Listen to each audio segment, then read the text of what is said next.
approaching a sapling deadline, I do not want you to panic. Okay? Sapling deadlines are extraordinarily flexible. Okay? All you have to do is ask, and I will help you with that. Okay? This is a service you're paying for. I'm trying to make it as unpainful as possible by giving you full chapters of extra credit. If you look at chapter 3, for example, it's not open yet, but when you do, the full chapter is extra credit. Okay, so that's usually it's every third chapter is fully extra credit, so you have 2 for points and then 1 to make up anything that you happen to miss. All right, that's the way I set that up. I'm not sure with learning curve how I'm going to do that, but I'm going to do it in a similar fashion where you can fail a few times and it's okay. There's no problem with that in terms of hurting your grade. And then, like I said, if I can get you to practice homework, if you miss the deadline and you'll go back and do the sapling, then I win by opening it up, because my goal is not to assign you a grade. My goal is to teach you more chemistry, and the more problems you do, the more practice you've done, the more chemistry you've learned, and that's my strategy. Okay? So I'm not now deadlines that we will have when we set a test date, it'll be that day. Okay, just let you know that. And generally, would it be better for you to be done with the sapling before the test day? Yeah, so that should be your goal when that test day is set, to make sure that you try to get through all of that content, push a little bit harder to finish. Okay, cool? But I'll let you be an adult about it and pick the times that you want to work on it. And if you need a little flexibility in that, I'll give it to you. Cool? All right, so housekeeping. Another housekeeping. I'm trying to keep up with our courses and Campus Web. And so just a reminder that Laboratory 2 quiz is open, and then when you utilize that, then you'll have a bookmark available so you can watch that lecture video. And then I also have been posting the daily lecture videos. Like, for example, you want to review how we did the spreadsheet on Friday, because you're getting ready to do that tonight, then you could pull that video up and that segment's in there. You wouldn't have to watch all of it, but maybe a piece of it that you didn't quite get. And so that's available for you. I'll do another spreadsheeting. In 2 weeks, we'll have another lab where we'll use a spreadsheet to do a graph.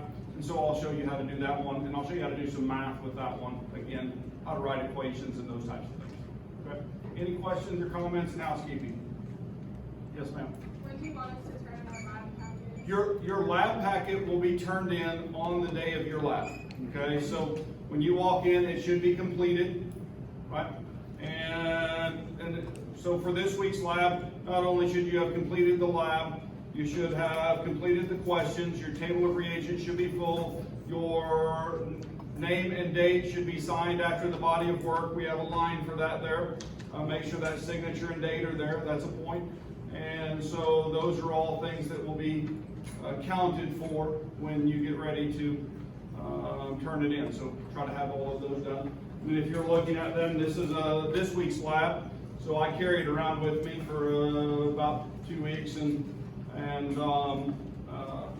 just as a reminder to tell you guys anything about lab. But here I have filled in a piece of the table of reagents. I asked you for the LD50 for silver nitrate, and actually for the mercury nitrate that we're using this week in lab, because they both have some toxicity. And one of those I asked or gave you in for rats, and the other one I'm asking for you to look up is actually the one for the silver nitrate for mouse. And so I wrote that in there because I'll have to write I did the key for the quiz, and so I had to look and make sure I had the right value. Does that make sense? And so I wrote it into my lab handout. So you guys are going to need that to answer the lab quiz for this week. But I really want you to go look at that. What is an LD50 again?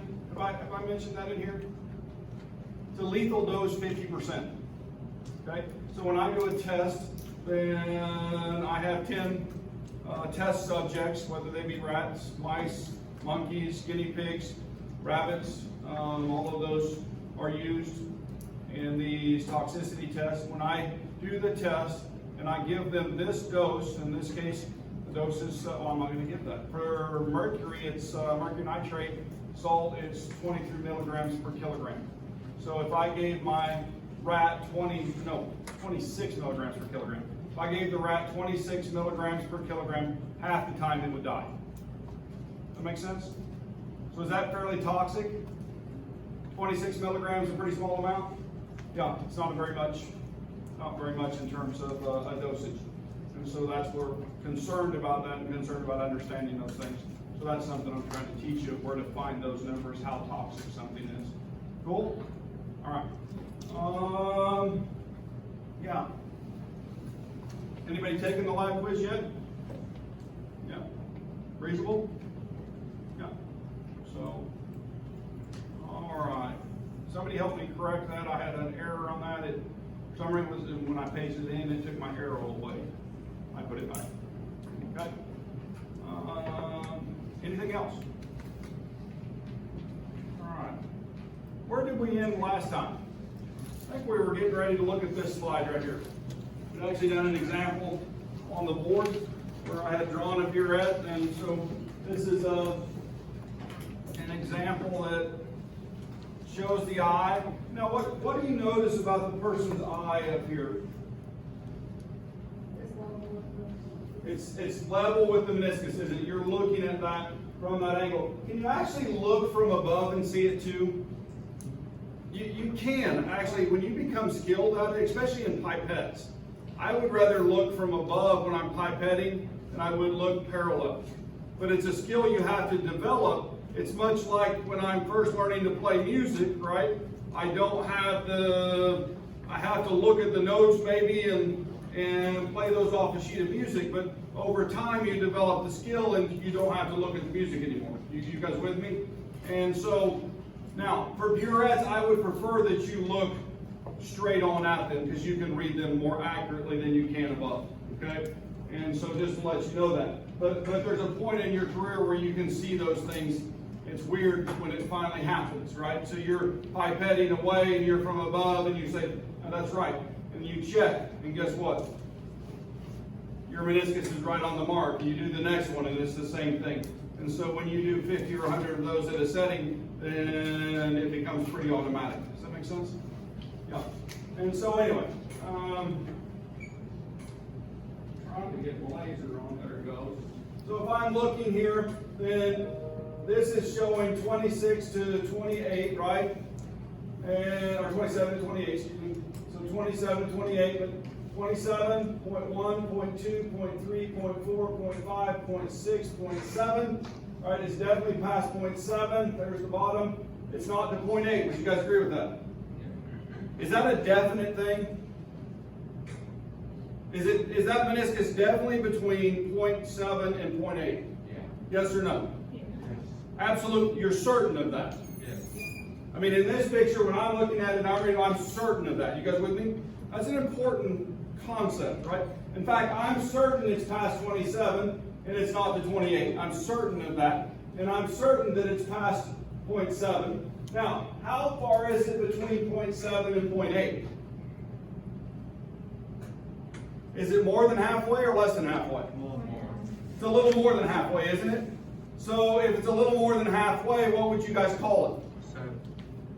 7. 7.07, right? Is that... Here, this is saying 6. Are you certain it's 7? I think so. You think so, but you're not certain, right? You're guessing. You guys catch the difference between the first number, these three numbers, and this one? We're certain of these three. There's an uncertainty here. We're guessing that it's more than halfway. Well, we're pretty sure it is. I mean, I'm looking at it, I think it's more than halfway. In fact, everybody in here probably thinks it's more than halfway, right? Anybody think it's less than halfway? Or right on halfway? Nope, it's more than halfway. But it's not at 0.8 or 0.8, is it? It's not. If it were, it would be on down a little closer, wouldn't it? Well, this is where significant figures come from. You guys ever heard of those? Yeah, because there's certainty in those first three digits. I go to the number of uncertainty. So, grab that black Sharpie right up there. Let's be fun with it. If I'm talking about significant figures and I've got my 27.76 milliliters, this is my digit of uncertainty. Okay? So if I do a mathematical calculation and my mathematical calculation ends up in an addition, for example, and I'm going to add to this 0.001 milliliter, then what's my answer to this addition problem?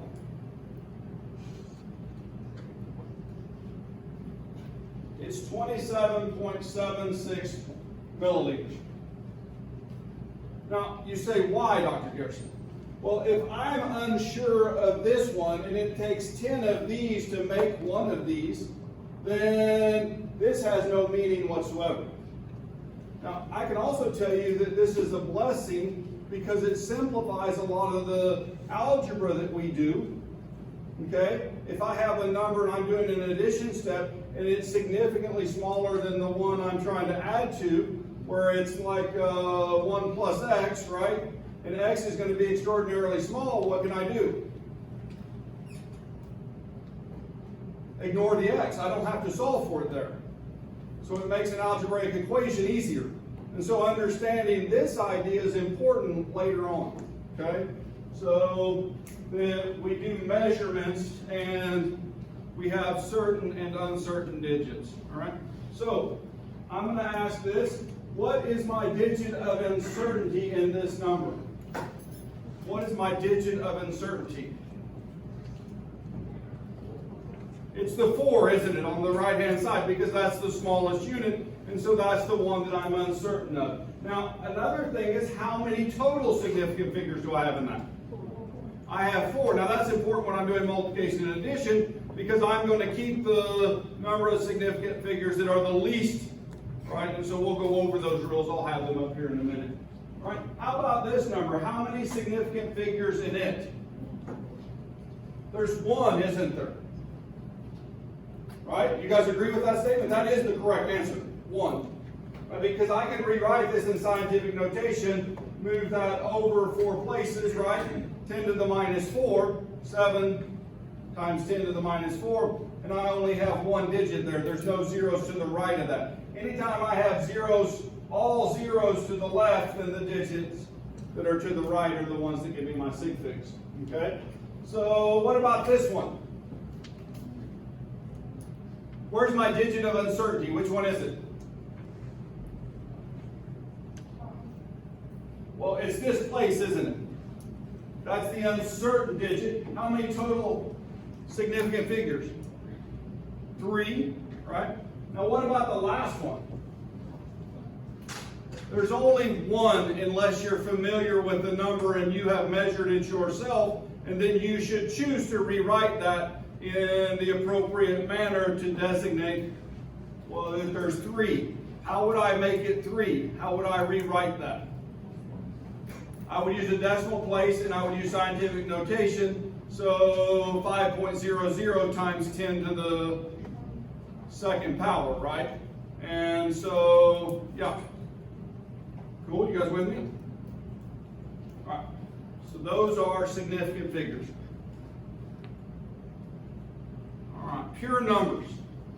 Pure numbers are not used in determining how many to keep, right? Counting numbers are not. They have it, I'm going to say this differently than I have it up there. They have unlimited number of significant figures, whatever you need. Right, whatever is defined by the rest of the calculation, or the measured part of the calculation, right? So, counted numbers, 3 apples, for example, or definitions or conversion factors is what I like to say there. I've got another slide on down here that says conversion factors. Those are definitions, right? And so a defined value, 1,000 meter is equal to 1 kilometer, that's a definition. And so I have as many significant figures as I do in my measurement with that, okay? I don't have just 1 from that. What about pie? It's tasty. Strawberry rhubarb is absolutely the best in the world. Right behind blackberry cobbler. Right in front of blackberry cobbler. Blackberry cobbler's right there. You guys agree? I'm hungry now. Peach? Pecan. Oh, well, that's a good one. No doubt about that. There's some good ones out there. Pi, as many as you need, right? So we can go to the place that we need to be. Now, most of the time, I truncated 3.14 because that's all I can remember, unless I'm using my calculator and then I hit the pi button on my calculator, right? You guys with me? Yeah. So 3.1415. I'm done. My oldest son at one point could do like 1,000 digits or some crazy number. He practiced and practiced. Why? I don't know. Some things in life are fun. Rules for determining which digits are significant. All non-zero numbers, zero numbers between non-zero numbers are significant. Zeros to the right of the non-zero number and zeros before the non-zero numbers, well, they're not significant. So all the ones that above are significant, the one below is not. This is just helpful. I've already said all of these things. Okay? So just a reminder. So let's do some examples that are a little bit different. Now, if I just were given this number alone, how many significant figures would you say? 1, right? Now, have you guys ever heard of a measurement tolerance? Hopefully all of you are saying yes because you worked with tolerances in the laboratory this last week, right? How about if I put a tolerance on this measurement plus or minus 500,000? Plus or minus 500,000, right? Which digit has the uncertainty in it of the 70,000? Or 70 million, excuse me. Not 70,000, 70 million.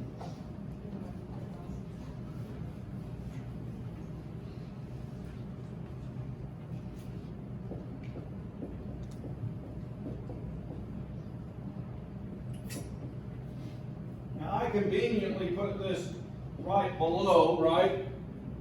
That was intentional because I wanted you to see it from this perspective. That right there, that means that the true answer could be 69, right? 500 to 500,000. You guys with me? So that tolerance or the uncertainty is in that digit, right? You guys with me? So if I were to rewrite this in scientific notation to designate the appropriate number of significant figures, how would I do that?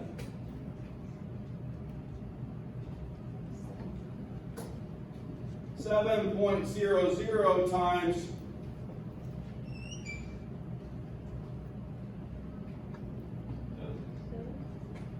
1, 2, 3, 4, 5, 6, 7. Times 10 to the 7 grams. You guys with me? You guys catch that? So it's just like reading the burette. We just got to the 100th place, right? The definition for this is given in the tolerance, and so that defines the number of significant figures. The same thing is true for the glassware, okay? And so when we say you should read a burette to the 100th place, why do we say that? Because that's the digit of uncertainty, so you should read it to the capacity of the measuring device. Okay? We want you guys to do that. All right. Engineering notation, 7.00, e to the 7. Scientific is the way I wrote it over there. Are either of those good? Yeah. Okay. How about this one? Can you guys write it? This time I'm going to let you do it. All right. I'm going to let you do it. I always have a test question. One of these numbers will show up on the test.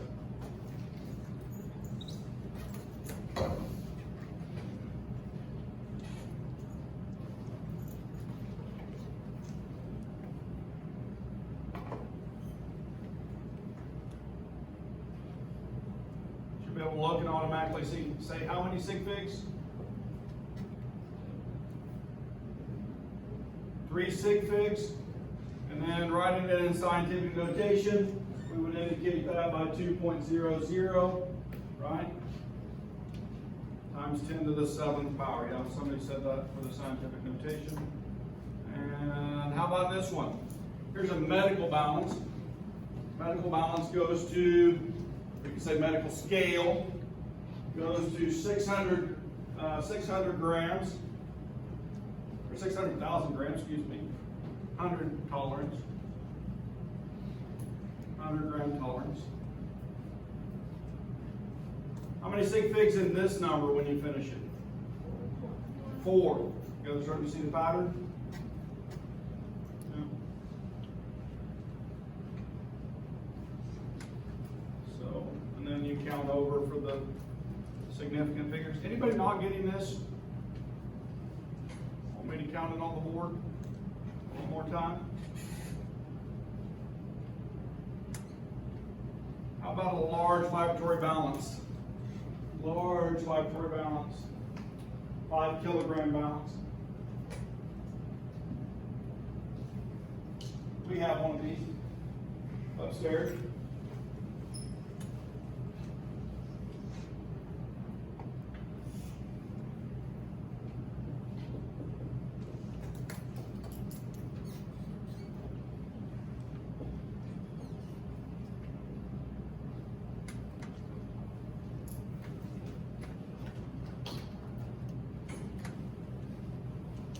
How many sig figs? 2.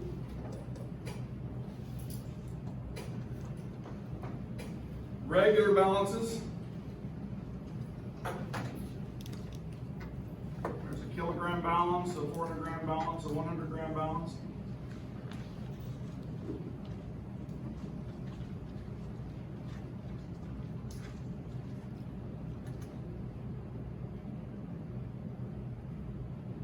Are you adding digits to that? You have to, don't you? Right? Because the tolerances are in the 10th, 100th, and 1000th place. And so if I'm doing those, then you notice that 1000 gets one more 0 on it. So it's defined by the tolerance. And defined by the tolerance. What is a tolerance again? When you hear the word tolerance, what do you think of in measurement? It's what? It's in a way, it's like an error. It defines it's actually from, anybody have heard of Gaussian curves in statistics? Yeah? So it actually comes out of that mathematics, okay? And so the true mean will lie in a region between those two places, okay? And so you define the place, and the true answer should lie between that. And then usually those are associated with some level of probability. For most of science, it's 95%. Okay? So when you want to learn how to do that, take quantitative analysis, and we will do that in there, I promise. Okay? Here's the other two. And which one of those scales, right, which one of those scales would you be able to get now, as long as it's calibrated appropriately, the most accurate weight from?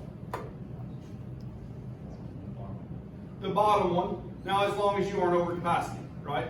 And so you notice that we add those exacting, we can get a more exact value from that bottom scale. We have more numbers there. And when you get a scale that has that many significant figures, you need a special table to put it on. You need air currents to be removed and vibration to be gone, because otherwise it will be too noisy to use down there in those bottom places. Has anybody noticed that in our laboratory scales, when you guys are weighing up there, the hundredth and thousandth place, a lot of times those will just be jumping up and down while you're trying to weigh? Yeah, it's because out on the table where you guys have had the balances, those tables aren't stable. Every time somebody steps on the floor, and it causes vibration. And so we have a concrete table for them to go on that we utilize that's much heavier that dulls those vibrations. Does that make sense? Yeah. And then if you're weighing something hot, there's a lifting effect, causes it to be less weight. There's all kinds of things that we'll learn about in measurement. All right, let's go back and learn about math. And so we have a calculation. We're learning rules. I'm going to multiply these three, multiply and divide. Now, in reality, to me, multiplication and division are the same thing. I know that one goes into, and you get times and divide, but in reality, it's when I divide, it's just 1 over that number I'm dividing by. So that's a multiplication to me. I'm just multiplying times a fraction. Right? You guys with me? So I'll make that statement every once in a while, and that's what I'm talking about. I know there's a difference, but to me, I'm kind of positive, kind of in that way, right? I think division's kind of negative. I don't like to divide people. I like to bring them together, multiply them. I'm letting you guys answer this while I'm rambling. So the rule is what? When I'm multiplying and dividing, the answer is written with the same number of significant figures as the one with the least. So if I'm looking up here, how many sig figs for the red number? How many for the green number? How many for the blue number? So how many are you going to have in your answer? 2. So that means you have to round appropriately. Let's talk about that for a second. All right. There's the answer, 2.0 times 10 to the second. What was the actual answer? What was the values given? Anybody got that? 201.7. So how do I round this 7? It goes easy, right? Up. How do I round this 1? It goes down. But what if I add 205? Which way do you go? I always go up. Okay? Anytime I have a 5, I go up. I don't care what this digit is. Okay? I just go up. That's the rule I use. Now, you might ask me, well, that's not what I was taught in high school. Why? Because I know that there's uncertainty in that digit. That last digit of the measurement, when we get to that 2.0, that's where my uncertainty is. And if I round that up or down by 1 unit out of 10, is it still within my tolerance? Almost always. Okay, you guys with me? So, round to the reasonable number. Okay, round to the reasonable number. And I hate rounding 5 sometimes. Like when I'm doing calculations with chlorine, right? I use 30.5 because it's halfway there. And if you've got 10 chlorines on a molecule, then does that 0.5 really make a difference at the end of the calculation? It does, yeah, because it adds up and makes a few whole numbers. And so anyway. All right, 4 sig figs, 2 sig figs, divided by 3 sig figs. Final answer is in 2. And so that's the logic I want you to use there. How about addition and subtraction? So we need to add these numbers and get the right number of significant figures in the answer. We need to add those. So for the first number, 4.371, what digit has the uncertainty in it? The 1. And for the other number, 302.5. 0.5. Okay? So when I'm taking my scissors and cutting the number off, I'm using the one that's, right, has more magnitude and cutting there. And so where am I going to cut this off? Is it right there? Yeah. Okay. Now, if you'll notice, this is 306.8. Are you supposed to round before or after you add? After. I'm not supposed to round this, so that's right. I just go ahead and add that normally and then cut it in an appropriate place. Cool? All right. Confident on these? You guys should have had this in high school in a couple different classes. Yeah. So you just go to the, you don't have 0.071 then at all? So that 0.071, this is the last digit this is the last digit of certainty, right? And so this is the digit of uncertainty, and so those just fall off, literally. Yep. I was trying to show that earlier over there. I'll try to do that multiple times because we're going to use that to not cheat in mathematics, but we don't have to always solve a more complex expression like a quadratic, because we can get rid of the quadratic because we know x is small compared to the value that we have. And so we use that all the time. And I just call it smart math. All right, so I'm actually rearranging these, and this is where I got to when I had to come to class. And so this is some stuff from an earlier slide, but it's rephrased, and I just haven't removed the other slide yet. Does that make sense? I'm kind of reordering, and so this just is a little more complete in the phrasing, and I put it in a different location right after we calculated. Okay? So you guys already have most of this. Now I'm trying to clean up years of accumulation of slides. My lectures got too long. So a couple examples of definitions written in different ways. All right. Round off. So there's where my rule comes from. So notice the last comment, that's the most important thing. Round off by whichever method you choose. Cool? I'm not going to count you wrong for that. And I like reasonably close answers. For simplification on the board, I'll always cut 4 or 5 significant figures off just to simplify the calculation so you aren't worried about the digits as much as you are the process. Because the process is the important part, isn't it? And then you can keep as many significant figures as you need once you learn how to do it. So I'm bad about that. This is my favorite meme of the year. My youngest son sent that to me the other day.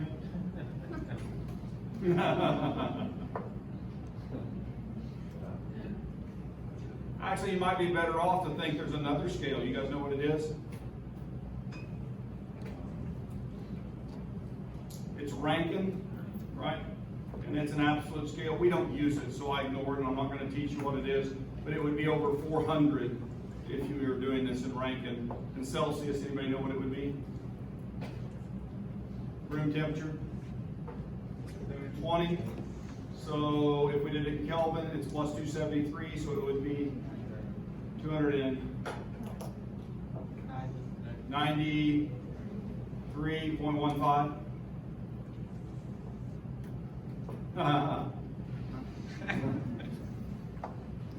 All right, so we're going to use Celsius and Kelvin.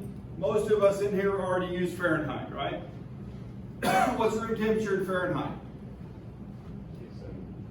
68 to 72, 74, something like that. You guys agree? Now this room temperature in here is a little warmer than that. That's what I feel like anyway. So we're going to use those scales. This is a nice way to look at it. And I actually use this slide. If you know these relationships that are shown in this slide, you guys realize you can write the conversion factor without memorizing it from this? Yeah, you can. And so Kelvin to Celsius is very easy. There's just a 273 degree difference, right? Actually, there's a key number. What's the key number where temperature starts? It's a fundamental, it's actually a mathematical place. What do we call it? Absolute zero? Yeah. So we can approach it, but we can't ever get there. It's one of those curving things, right?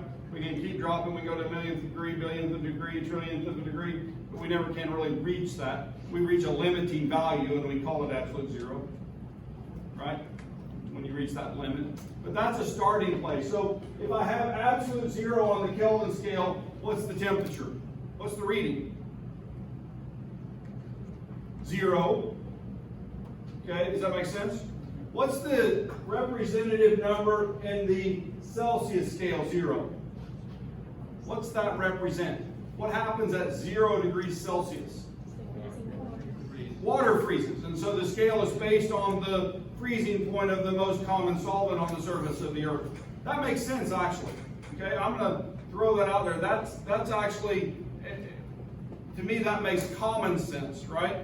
And so that definition is actually useful. And so that means that if I have 0, right, Celsius, and I want to convert that to Kelvin, what do?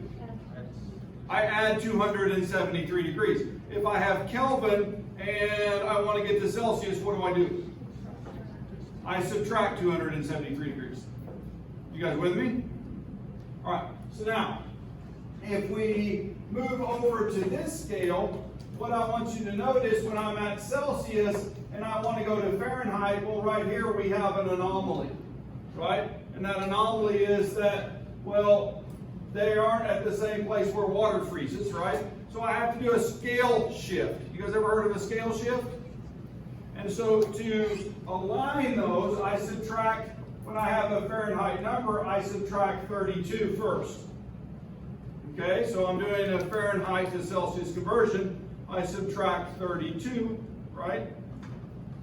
And then I do, well, I have a unit difference too. And in fact, I'm going to get that from up here.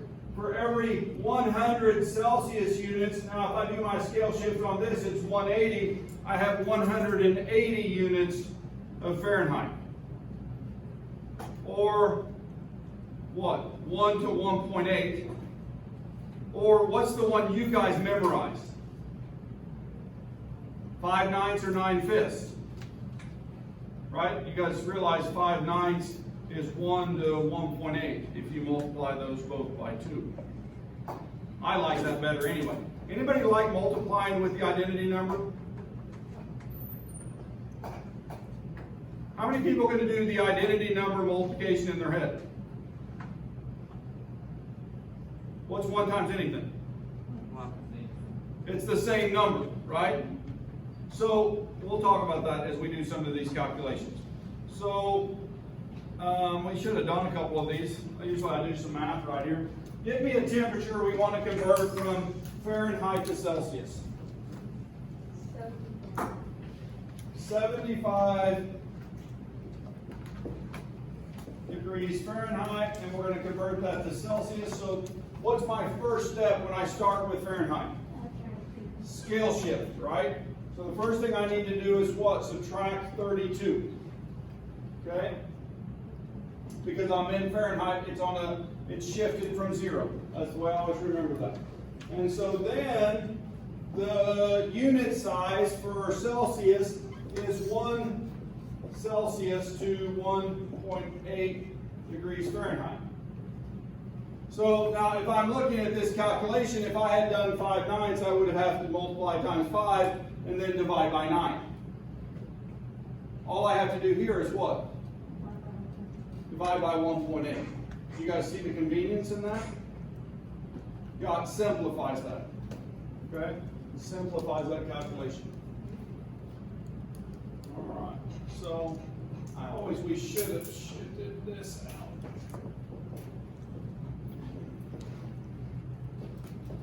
But you got that number? 23.88. 23.88. Right number of sig figs? Not based on my calculation, I've got 2 there, right? Yeah. So, yep. Just asking because we just went over that, right?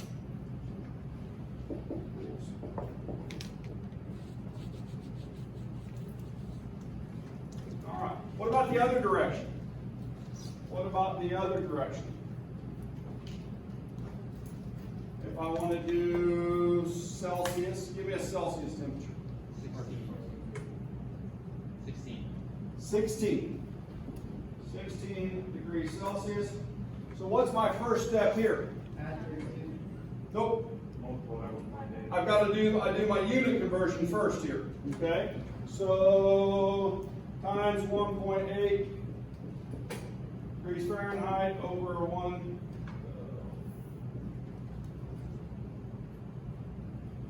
And then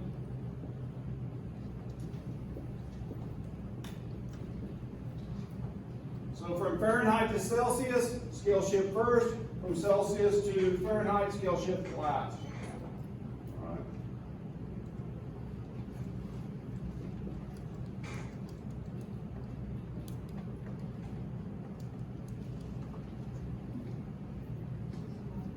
$61.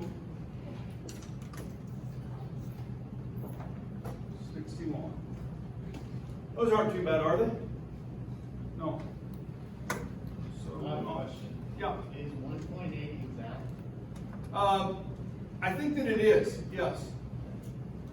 So it would be a definition. For every 1 degree Celsius, we have a 1.8 degree Fahrenheit change. So, how about, this is a good one. I want you guys, this is one of my favorites.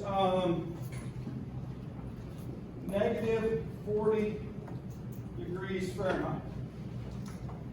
Negative 40 degrees Fahrenheit. Equals that thing. Huh? It's negative 40 degrees Celsius. Calculate it, make sure. Yeah. It's the one place where the scales overlap. He is correct. Okay, but calculate it, practice. Practice. You know the answer now, so you know when you get done if you got it right.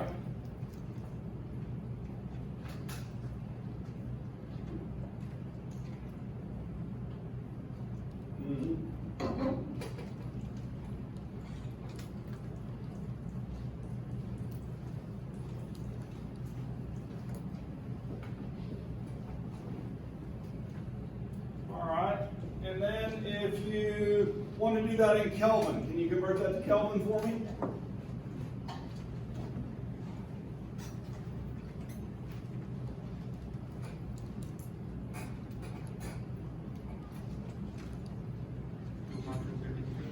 How much? 233. 233 Kelvin. Notice there's no degree symbol on that. Okay. Kelvin does not have a degree symbol, it's just a unit. What is that? It's just by definition. Oh, okay. So,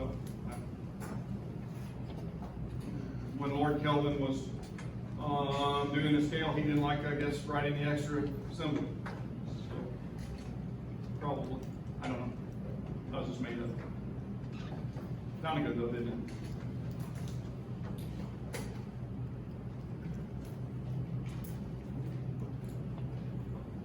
So here's some of those temperatures we were just converting, right?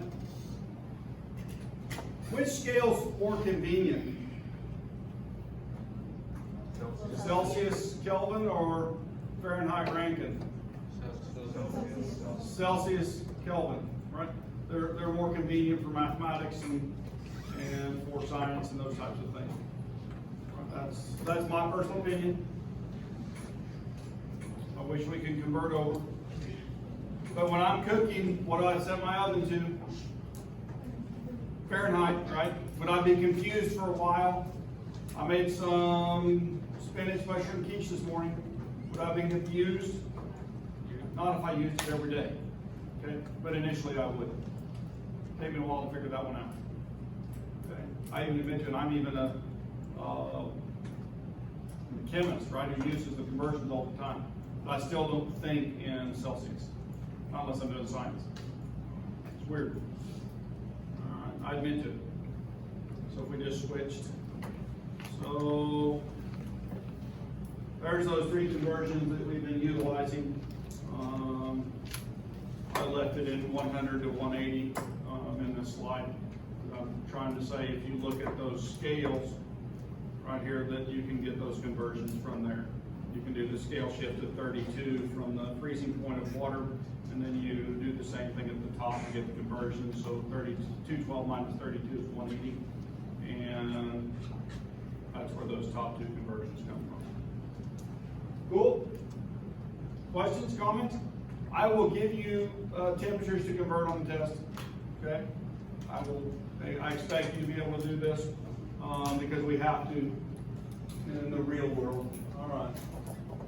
Shifting gears. You guys want to shift gears a little bit? No? Well, we're going to move away from math for a few minutes. Is that okay? You good? All right. So we're going to start talking about the structure of an atom, right? And subatomic particles and those types of things. And so we're going to get going on that. And so this is kind of the things that are coming. All right, and you guys know that, well, we've actually talked about this, but a little bit of a repeat. Atoms exist alone and enter into chemical relationships or combinations, and we call those compounds. The smallest indivisible particle that has that type of identity, an element, right, is, well, it's called an atom, and it makes it as an element, and different elements have different properties, and so we kind of got all those. And yeah, I mean, Dalton actually came up in 1803 with the first atomic theory, which says all of that. Now, this was before they knew about protons, neutrons, and electrons, and those types of things.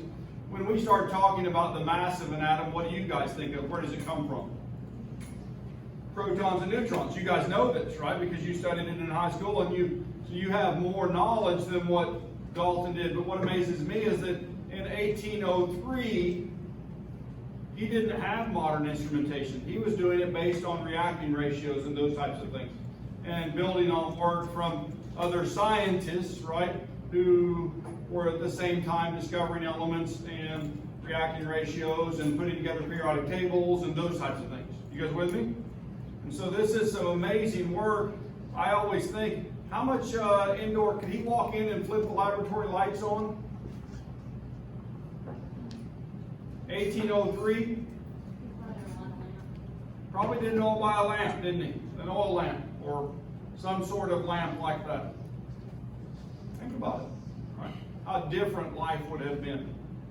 All right, so current theory, atoms have subatomic particles in structure, and Dalton atoms are indivisible. Other than that, we'll see that his atomic theory is much like what we have today.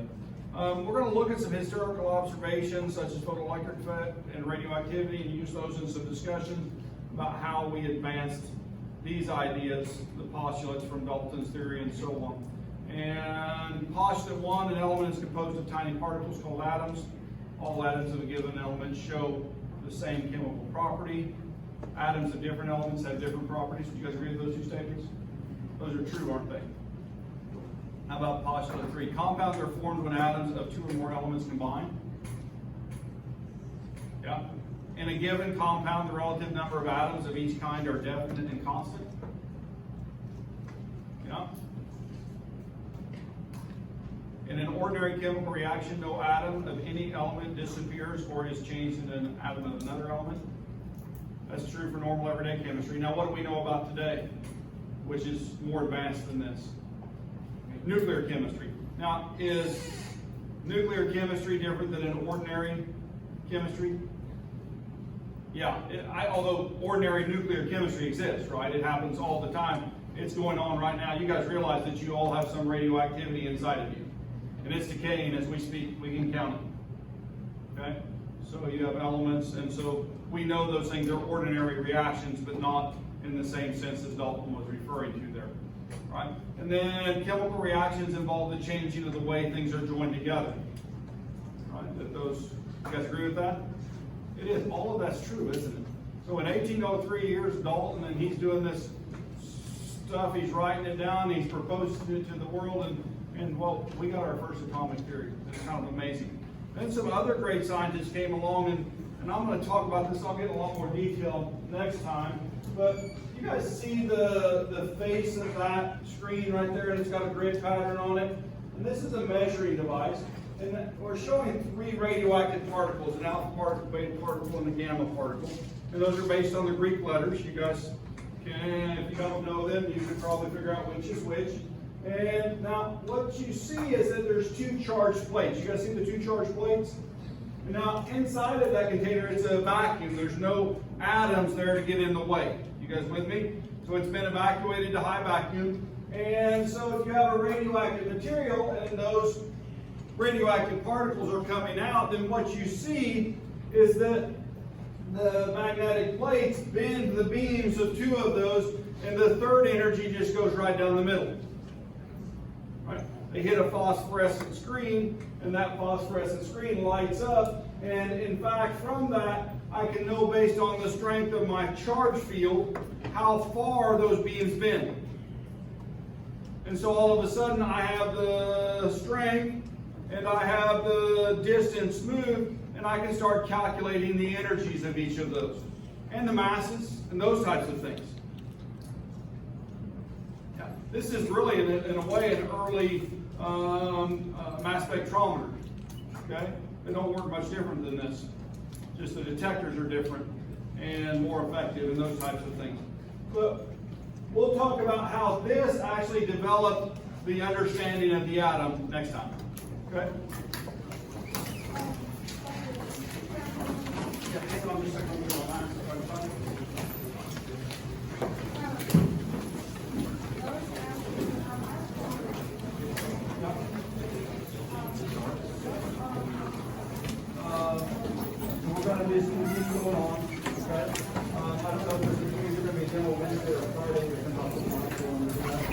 Friday, you won't miss that. And then lab, are you gonna please